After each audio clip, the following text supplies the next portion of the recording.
الصلاة خير من النوم۔ السلام علیکم ورحمۃ اللہ وبرکاتہ۔ میں ہوں رشید اختر اور آپ دیکھ رہے ہیں سجاد نظامی ورلڈ۔ دوستو، آج سیرت مصطفیٰ صلی اللہ علیہ وسلم کا چھٹا باب یعنی کہ 16واں پارٹ، ہجرت کا پہلا سال، آج یہاں سے آپ شروع کریں گے، کیونکہ سرکاری دو عالم صلی اللہ علیہ وسلم مدینہ شریف تشریف لے آئے ہیں اور مسجد قباء جہاں پر ہے اس جگہ آپ کا قیام ہوا ہے۔ میں شروع کر رہا ہوں، اس سے پہلے میرے ایک عزیز دوست محمد طلحہ، انہوں نے میرے پاس فون کیا اور دعا کی ریکویسٹ کی، گزارش کی۔ انشاءاللہ میں دعا کر رہا ہوں ان کے والد محترم محمد نیاز مرحوم، اللہ رب العزت ان کے گناہ صغیرہ کبیرہ کو معاف عطا فرمائے اور ان کو جنت الفردوس میں اعلیٰ سے اعلیٰ مقام عطا فرمائے، اور ان کے نانا جی نور محمد مرحوم صاحب، اللہ ان کی بھی قبر پر رحمت نور کی بارش فرمائے اور ان کے درجات کو بلند فرمائے، اور ان کے دادا بشارت حسین مرحوم، اللہ ان کی بھی تمام ہی گناہ صغیرہ کبیرہ کو معاف عطا فرمائے اور ان کو جنت الفردوس میں اعلیٰ سے اعلیٰ مقام عطا فرمائے۔ ان کے تمام ہی چاہنے والے عزیز و قریب، اللہ ان سب کو خوش رکھے، ان سب کی آرزوؤں کو پورا کرے، اور بھی میرے تمام ہی ویورز، اللہ ان کو بھی خوش رکھے، سب کی آرزوؤں کو پورا کرے۔ آئیے میں شروع کرتا ہوں سیرت مصطفیٰ صلی اللہ علیہ وسلم کا 16واں پارٹ، ہجرت کا پہلا سال، 1 ہجری، مسجد قباء سے یہاں سے آپ سنیں گے۔ اس سے پہلے گزارش ہے، میرے چینل پر نئے، چینل کو سبسکرائب کرنے کے بعد سب سے پہلے ویڈیوز دیکھنے کے لیے گھنٹے کو آن کر لینا، ویڈیو کو لائک کر دینا، اور میں آپ لوگوں کے لیے محنت کرتا ہوں تو آپ لوگوں کا بھی فرض بنتا ہے کہ آپ لوگ صرف میرے لیے ایک بار اس ویڈیو کو شیئر ضرور کریں۔ اور اگر آپ حضرات مجھ سے کانٹیکٹ کرنا چاہتے ہیں تو میرا نمبر نوٹ کیجئے، 7477024102، یعنی کہ 7477024102۔ آئیے شروع کرتا ہوں 16واں پارٹ سیرت مصطفیٰ کا۔ بسم اللہ الرحمن الرحیم۔ مسجد قباء، ہجرت کا پہلا سال، 1 ہجری۔ قباء میں سب سے پہلا کام ایک مسجد کی تعمیر تھی۔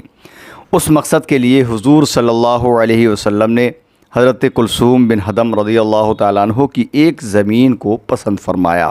یہ زمین کس کی تھی؟ حضرت کلثوم بن ہدم رضی اللہ تعالیٰ عنہ کی، جہاں خاندان عمرو بن عوف کی کھجوریں سکھائی جاتی تھیں۔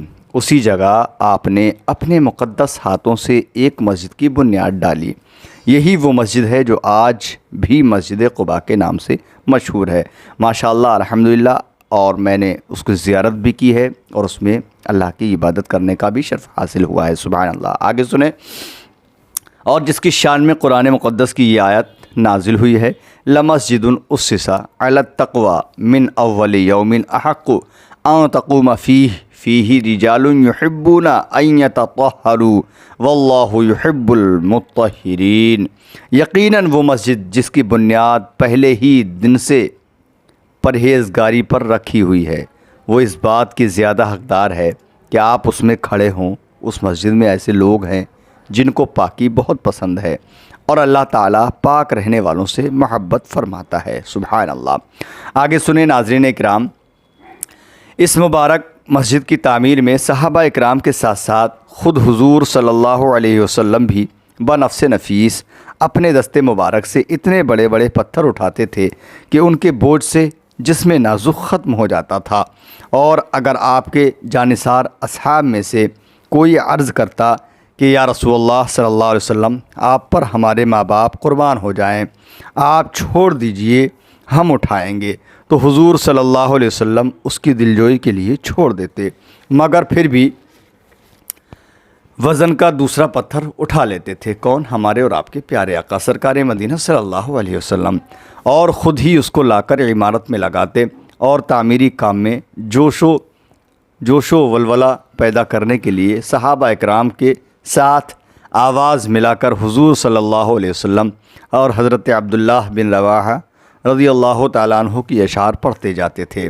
افلح من یعالج المسجد ویقرأ القرآن فاطما وقاعدہ ولا یبیت اللیل عنہ راغدن۔ اس کا ترجمہ ملاحظہ فرمائے، وہ کامیاب ہے جو مسجد تعمیر کرتا ہے، یہ میرے آقا نے خود فرما دیا ہے، اور اٹھتے بیٹھتے قرآن پڑھتا ہے اور سوتے ہوئے رات نہیں گزارتا، یہ میرے آقا نے فرما دیا۔ مسجد کی جو تعمیر ہم بھی کریں انشاءاللہ تعالی بہت بڑا اس کا ثواب ملتا ہے۔ آگے سنیں مسجد الجمعہ۔ 14 یا 24 روز کے قیام میں مسجد قباء کی تعمیر فرما کر جمعے کے دن آپ قباء سے شہر مدینہ کی طرف روانہ ہوئے۔ راستے میں قبیلہ بنی سالم کی مسجد میں پہلا جمعہ آپ نے پڑھا تھا۔ یہی وہ مسجد ہے جو آج تک مسجد الجمعہ کے نام سے مشہور ہے۔ اہل شہر کو خبر ہوئی تو ہر طرف سے لوگ جذبات شوق میں مشتاقانہ استقبال کے لیے دوڑ پڑے۔ آپ کے دادا عبد المطلب کے ننہالی رشتہ دار بنو النجار ہاتھ لگائے قباء سے شہر تک 2 رویہ صفیں باندھے مستانہ وار چل رہے تھے۔ آپ راستہ میں تمام قبائل کی محبت کا شکریہ ادا کرتے اور سب کو خیریت و عافیت برکت کی دعائیں دیتے ہوئے چلے جا رہے تھے۔ شہر قریب آ گیا تو اہل مدینہ کے جوش و خروش کا یہ عالم تھا کہ پردہ نشین خواتین مکانوں کی چھتوں پر چڑھ گئیں اور یہ استقبالیہ جملے پڑھنے لگیں۔ ہم پر چاند طلوع ہو گیا وداع کی گھاٹیوں سے، ہم پر چاند طلوع ہو گیا وداع کی گھاٹیوں سے، ہم پر خدا کا شکر واجب ہے جب تک اللہ سے دعا مانگنے والے دعا مانگتے رہتے ہیں۔ جی ہاں، اے وہ ذات گرامی جو ہمارے اندر مبعوث کیے گئے، آپ وہ دین لائے جو اطاعت کے قابل ہے۔ آپ نے مدینہ کو مشرف فرما دیا تو آپ کے لیے خوش آمدید ہے اے بہترین دعوت دینے والے۔ تو ہم لوگوں نے یمنی کپڑے پہنے، حالانکہ اس سے پہلے پیوند جوڑ کر کپڑے پہنا کرتے تھے، تو آپ پر اللہ تعالیٰ اس وقت تک رحمت نازل فرمائے جب تک اللہ کے لیے کوشش کرنے والے کوشش کرتے رہے۔ مدینہ کی ننھی بچیاں جوش مسرت میں جھوم جھوم کر ادرف بجا کر یہ گیت گاتی تھیں۔ مخنو جوارم من بنی النجار یا عبزا محمد من جاری، ہم خاندان بنو النجار کی بچیاں ہیں، واہ کیا ہی خوب ہوا کہ حضرت محمد مصطفیٰ صلی اللہ علیہ وسلم ہمارے پڑوسی ہو گئے۔ سبحان اللہ۔ حضور اقدس صلی اللہ علیہ وسلم نے ان بچیوں کے جوش و مسرت اور ان کی والہانہ محبت سے متاثر ہو کر پوچھا کہ اے بچیوں، کیا تم مجھ سے محبت کرتی ہو؟ تو بچیوں نے ایک زبان ہو کر کہا کہ جی ہاں جی ہاں۔ یہ سن کر حضور صلی اللہ علیہ وسلم نے خوش ہو کر مسکراتے ہوئے فرمایا کہ میں بھی تم سے بہت پیار کرتا ہوں۔ زرقانی علی المحائف جلد 1 صفحہ نمبر 359 میں یہ حوالہ موجود ہے۔ آگے سنتے ہیں اور پڑھتے ہیں۔ چھوٹے چھوٹے لڑکے اور غلام جھنڈ کے جھنڈ مارے خوشی کے مدینے کی گلیوں میں حضور صلی اللہ علیہ وسلم کی آمد کا نعرہ لگاتے ہوئے دوڑتے پھرتے تھے۔ صحابی رسول برا بن عازب رضی اللہ تعالیٰ عنہ فرماتے ہیں کہ جو فرحت و سرور اور انوار و تجلیات حضور سرکار مدینہ صلی اللہ علیہ وسلم کے مدینہ میں تشریف لانے کے دن ظاہر ہوئے، نہ اس سے پہلے کبھی ظاہر ہوئے تھے نہ اس کے بعد۔ مدارج النبوہ جلد 2 صفحہ نمبر 65 میں یہ حوالہ موجود ہے۔ اب آگے بڑھتے ہیں ابو ایوب انصاری کا مکان اور ابو ایوب انصاری کا واقعہ۔ تمام قبائل انصار جو راستے میں تھے انتہائی جوش مسرت کے ساتھ اونٹنی کی مہار تھام کر عرض کرتے کہ یا رسول اللہ، آپ ہمارے گھروں کو شرف نزول بخشیں، یعنی کہ آپ ہمارے گھر تشریف لے چلیں۔ کوئی کہتا ہے آپ ہمارے گھر تشریف لے جائیں، مگر آپ ان سب محبین سے یہی فرماتے کہ میری اونٹنی کی مہار چھوڑ دو، جس جگہ خدا کو منظور ہوگا اسی جگہ میری اونٹنی بیٹھ جائے گی۔ چنانچہ جس جگہ آج مسجد نبوی شریف ہے اس کے پاس حضرت ابو ایوب انصاری رضی اللہ تعالیٰ عنہ کا مکان تھا۔ اسی جگہ حضور صلی اللہ علیہ وسلم کی اونٹنی بیٹھ گئی اور حضرت ابو ایوب انصاری رضی اللہ تعالیٰ عنہ آپ کی اجازت سے آپ کا سامان اٹھا کر اپنے گھر میں لے گئے اور حضور صلی اللہ علیہ وسلم نے انہی کے مکان پر قیام فرمایا۔ حضرت ابو ایوب انصاری رضی اللہ تعالیٰ عنہ نے اوپر کی منزلیں پیش کیں، مگر آپ نے ملاقاتیوں کی آسانی کا لحاظ فرماتے ہوئے نیچے کی منزل کو پسند فرمایا، اور حضرت ابو ایوب انصاری رضی اللہ تعالیٰ عنہ دونوں وقت آپ کے لیے کھانا بھیجتے اور آپ کا بچا ہوا کھانا